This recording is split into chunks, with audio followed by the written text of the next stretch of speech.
Que el Señor les continúe bendiciendo, amados hermanos y hermanas. Este es su hermano Alberto Misael Dávila. Y en este hermoso día que ha hecho el Señor, tengo el privilegio de compartir con ustedes un corto estudio de la palabra del Señor basado en la lección La Iglesia es una comunidad de oración.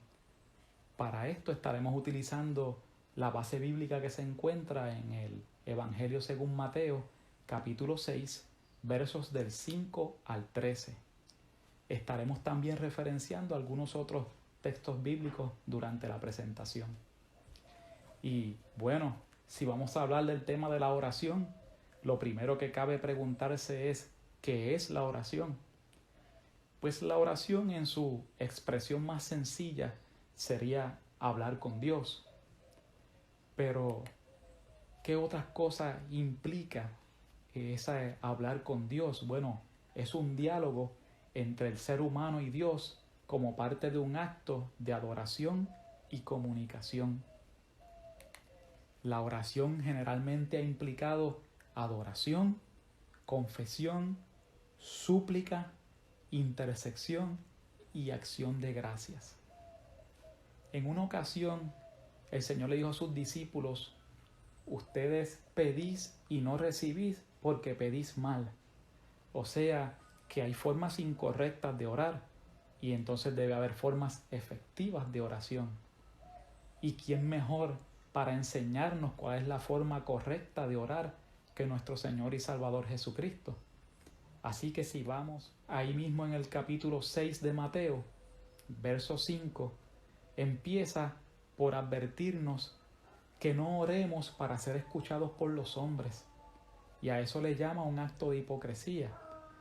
O sea que el Señor busca que seamos genuinos en el proceso de la oración, que lo hagamos con sinceridad dirigiéndonos a Él. Y nos advierte que quien tal hace, toda la recompensa que obtendrá será haber sido escuchado por los hombres. Por lo tanto, eso implica que su oración no va a ser escuchada. También nos dice en el verso 6, ¿verdad? Que cuando oremos, para no evitar esa situación, mejor oremos a solas en nuestro cuarto, con la puerta cerrada, y dice que nuestro Padre que está en lo secreto nos recompensará aún en público. El Señor nos dice también en el verso 7 que evitemos el uso de mucha palabra, o sea, de las vanas repeticiones. Y esto es lo que se le conoce como el rezo. Rezar literalmente significa repetir. Y el Señor no quiere repeticiones, porque Él es una persona y Él está esperando que nos dirijamos a Él en una acción sincera y una acción coordinada hacia Él, y no simplemente con una vana repetición. Y nos dice que los que tal hacen no conocen verdaderamente a Dios. O sea que el que conoce cómo es Dios sabe que Dios no responde a vanas repeticiones. Y nos advierte que no imitemos ese comportamiento, y aún nos da otra enseñanza más ahí dentro, porque nos dice: mira, no se preocupe por cada detalle de palabra que tiene que decir, porque nuestro Padre que está en los cielos sabe lo que nosotros necesitamos aún antes de que se lo pidamos. Así que nuestro Señor Jesucristo nos dejó una estructura para que nosotros supiéramos cómo debía ser una oración correcta y eficaz. No es una estructura rígida, pero sí es para crear en nosotros conciencia de cuáles son los elementos que Dios espera ver en una oración. Y esa estructura se nos da a través del famoso Padre Nuestro, que muchas personas lo utilizan lamentablemente como un rezo, pero no leyeron el verso 7 anterior a esto, donde nos advierte en contra de las repeticiones. O sea que el Padre Nuestro no fue creado como una repetición, sino para enseñarnos a nosotros cuál es el modelo correcto de la oración. Si fuéramos a buscar la estructura, diríamos que empieza en ese verso 9, que es el primer verso del Padre Nuestro en este capítulo 6, reconocemos quién es Dios y le damos gloria. O sea que Cuando vamos a empezar la oración, lo primero que hacemos es reconocer con quién estamos hablando, dándole gloria a Dios y reconociendo su señorío y su grandeza. Y eso no solamente abre, ¿verdad?, el camino, ¿verdad?, como un emisario que va delante de un rey y empieza con las alabanzas al rey, sino que también pone en nuestra mente, nos pone en un estado en que entendamos con quién estamos hablando, que no estamos hablando con el otro ser humano, que estamos hablando con Dios. Y por lo tanto eso demanda una actitud de reverencia y respeto hacia nuestro interlocutor. Luego entonces la segunda parte de la estructura sería: expresamos confianza en su voluntad. Y el verso que el Señor usa ahí en el Padre Nuestro dice: venga a nosotros tu reino, ¿verdad? Hágase tu voluntad como en el cielo, así también en la tierra. Nosotros entonces en esta segunda parte de la oración reconocemos la supremacía de la voluntad de Dios por encima de nuestra propia voluntad. Hay muchas maneras en que podemos expresar eso. Hay personas que dicen: Señor, sabemos que tú tienes el control, confiamos en ti. Señor, yo no entiendo lo que estás haciendo, pero estoy seguro de que lo estás haciendo bien. El Señor siempre va a saber mejor cómo hacer las cosas, así que nosotros tenemos que aprender a someter nuestra voluntad a la voluntad de Dios. Y esa es la segunda parte de la estructura de una oración eficaz. La tercera, que sería el verso 11, pedimos por nuestras necesidades diarias. O sea que después de esas primeras dos partes, entonces es que nosotros vamos a pedir por nuestras necesidades diarias. El Señor utilizó el ejemplo del pan nuestro de cada día, pero sabemos que las necesidades del ser humano son infinitas. Y aunque no vamos a hacer una oración infinita, pero sí ahí usted va a ir presentando esas necesidades que le vienen a la mente y que tal vez son las que más, ¿verdad?, apremian en su vida, en su hogar. Pues esas son las necesidades que usted le va a pedir por ellas en este punto de la oración al Señor. Y otra vez, recalcando, esto es una estructura básica para darnos una idea, no es una estructura rígida. El cuarto punto sería: pedimos perdón y examinamos nuestra actitud hacia el prójimo. Mientras habitemos en esta carne, en este mundo, tenemos que reconocer que no vamos a ser perfectos. En algún momento vamos a pecar, en algún momento vamos a cometer errores, y es necesario que cada vez que nos arrodillemos delante del Señor, presentemos y pidamos perdón al Señor por esas faltas, esos pecados que hayamos cometido. Pero hay un detalle aquí importante: el Señor nos está poniendo un requisito para obtener el perdón, y es que nos está diciendo que tenemos que nosotros también tener una actitud perdonadora hacia nuestro prójimo. O sea que este es un buen punto en la oración para reflexionar acerca de nuestra actitud hacia nuestro prójimo y de nuestra actitud perdonadora hacia nuestro prójimo que nos ofende en el momento en que nosotros vamos a pedirle perdón a Dios. Y claro, recuerde siempre hacerlo en el nombre de Jesús y pídale que lo limpie por la sangre del Cordero, porque esa es la única que puede limpiar nuestros pecados y la única que nos justifica delante del Señor. Hay un quinto punto, ¿verdad?, en la estructura de la oración, y es que es la parte donde pedimos su protección y le glorificamos nuevamente. O sea que ahí nos habla de que nos proteja de las tentaciones y del mal. Existe el mal y hay unas fuerzas de maldad que están intentando todo el tiempo hacerle mal al ser humano, que nos odian, ¿verdad?, porque somos hechos a imagen de Dios, nuestro Creador, y como ellos se volvieron en rebeldía contra Dios, ellos nos aborrecen. Así que esas fuerzas de maldad que la palabra dice que son principados en los aires, nuestra lucha no es contra carne ni sangre, sino contra principados, potestades y fuerzas espirituales de maldad en las regiones celestes. Así que contra eso es que vamos a dar ahora la batalla espiritual en este cierre de la oración. Y ahí también le vamos a dar gloria a Dios. Tal y como empezamos la oración glorificando a Dios, así también la cerramos glorificando a Dios. Y bueno, pues sería útil poder hacer un recuento de estas partes de la oración. Pues aquí las tenemos, las 5, y las voy a repetir. Reconocemos quién es Dios y le damos gloria. Expresamos confianza en su voluntad. Pedimos por nuestras necesidades diarias. Pedimos perdón y examinamos nuestra actitud hacia el prójimo. Pedimos su protección y le damos gloria nuevamente, y así cierra la estructura de la oración que nos enseñó nuestro Señor Jesucristo a través del Padre Nuestro. Ahora, existen otros ejemplos, muchísimos, innumerables ejemplos del poder de la oración a través de la palabra, pero vamos a ver algunos pocos de ellos. Por ejemplo, en Jeremías 33:3 dice: clama a mí y yo te responderé y te enseñaré cosas grandes y ocultas que tú no conoces. Que el que conoce todos los misterios del universo nos diga que Él quiere enseñarnos cosas grandes y ocultas que no conocemos cuando clamamos a Él, o sea, cuando vamos en oración.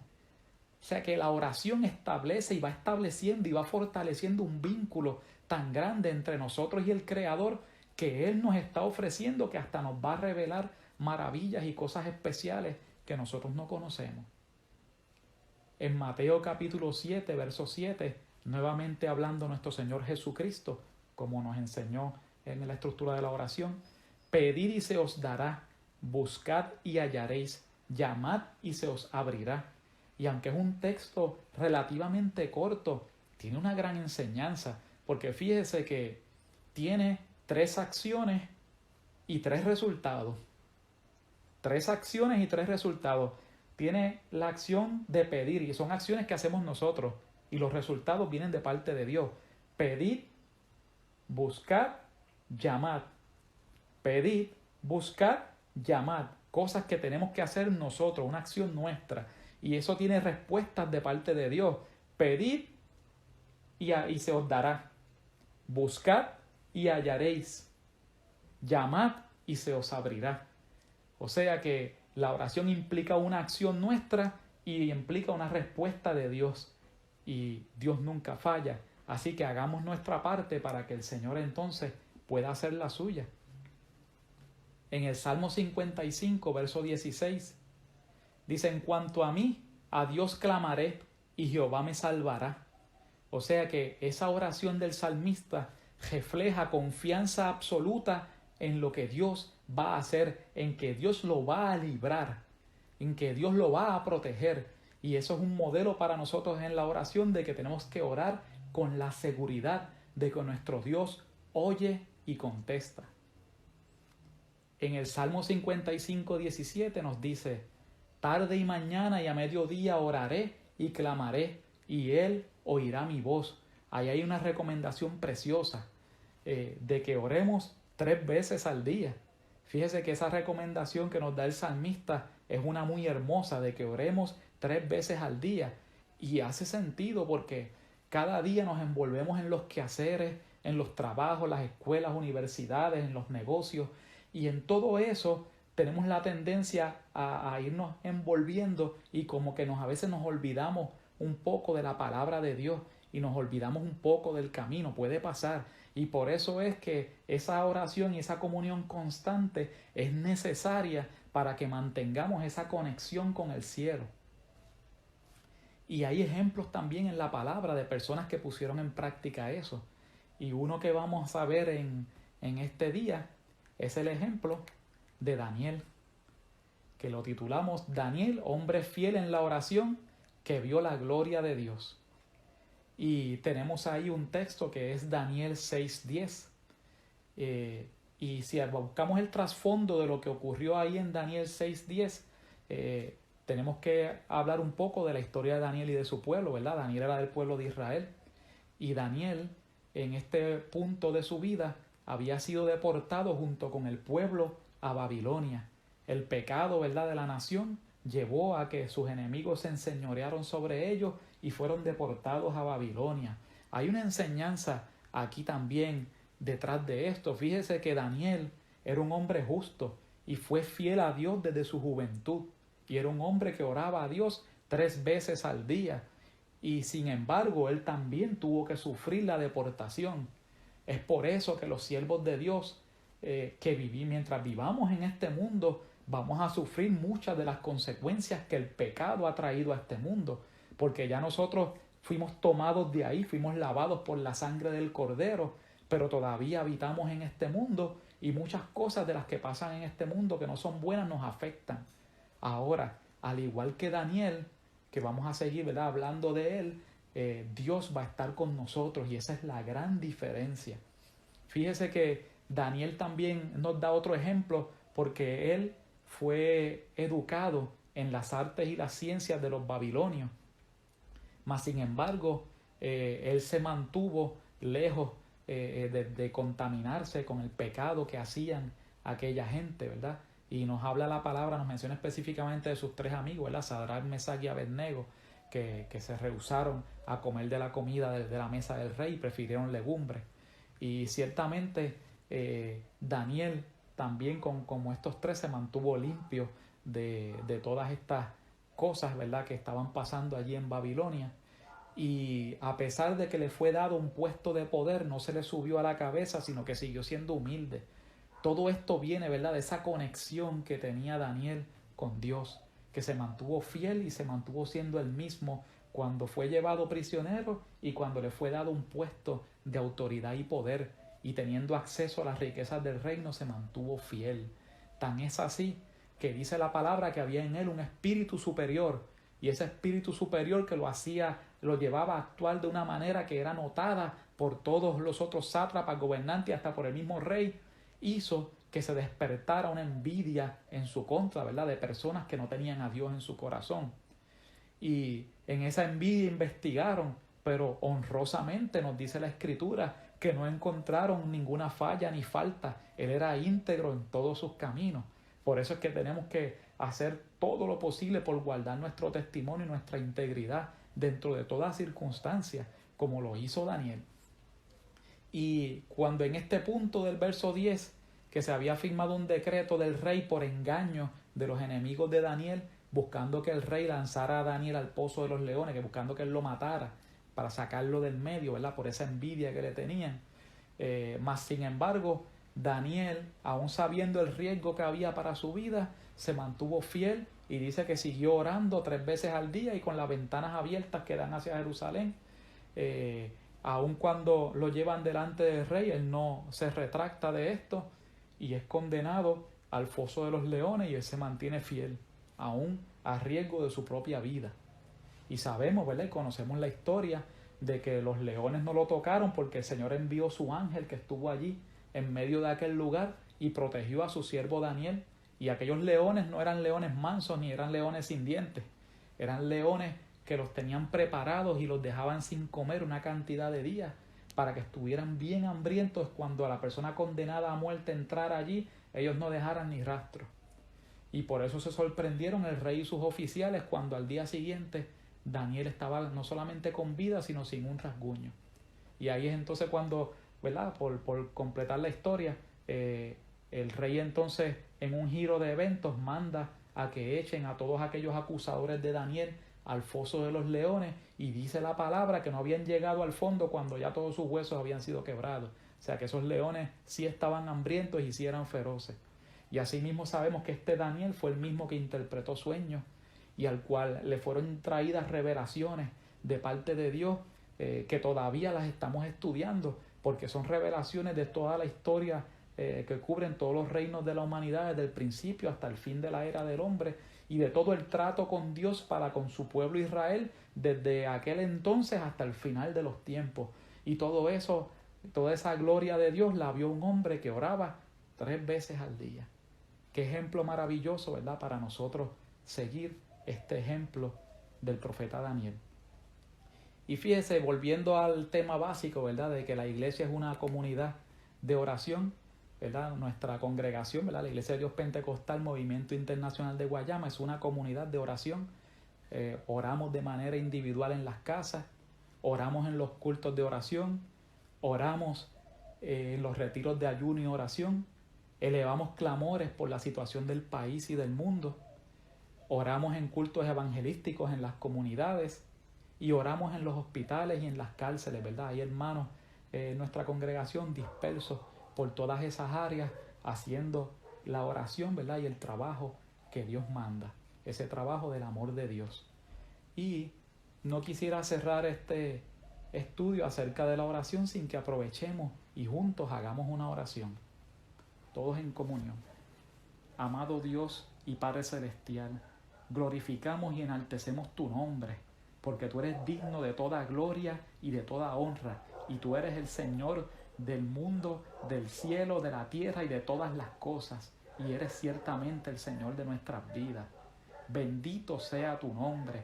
Confiamos, Dios mío, en lo que tú haces, y sabemos que dentro de estas circunstancias difíciles que nos ha tocado vivir, tú tienes el control y tú estás con nosotros a cada paso. Confiamos en ti estamos seguros, porque nuestra casa está edificada sobre la roca que es Cristo Jesús, Señor nuestro. Padre Santo, en el nombre de Jesús, te suplicamos que tú proveas de paz, primeramente de paz en los hogares. Trae paz, Padre Santo, trae armonía a los hogares, empezando por los hogares de tus siervos y de tus siervas lavados por la sangre de Cristo, y también en un acto de misericordia te suplicamos, Dios mío, que tengas misericordia y traigas paz a todos los hogares de Puerto Rico y aún allende los mares, Padre Santo, y que las personas empiecen a voltear su rostro hacia ti y reconozcan que tú eres la única solución de este mundo, que todo otro camino es un camino de muerte, que solamente en ti está la vida y que la vida en ti está en abundancia. Padre Santo, te suplicamos que hagas provisión en los hogares, Dios mío, que hasta escuchemos testimonios de cómo tú fuiste el proveedor en medio de todas estas circunstancias en cada hogar, Dios mío, porque así es por tu amor y por tu misericordia lo creemos, Dios mío. Te suplicamos, Padre, también que tú nos libres de toda hueste espiritual de maldad, de las tramas del enemigo, Dios mío, que ha salido para destruir a tu pueblo, pero tu palabra dice que las puertas del infierno no prevalecerán contra la iglesia del Señor. Por lo tanto, Padre Santo, pedimos que nos des la victoria por encima de las huestes del enemigo y de las tramas del maligno. No nos dejes caer en ninguna clase de tentación ni trampa, Padre Santo, porque tuya es la gloria, la honra, el reino y el poder, ahora y por los siglos de los siglos.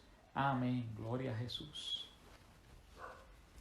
Y así pues concluimos este corto estudio de la palabra de Dios, no sin antes recordarle que la Iglesia de Dios Pentecostal MI de Guayama es una iglesia contigo en mente. Dios les bendiga.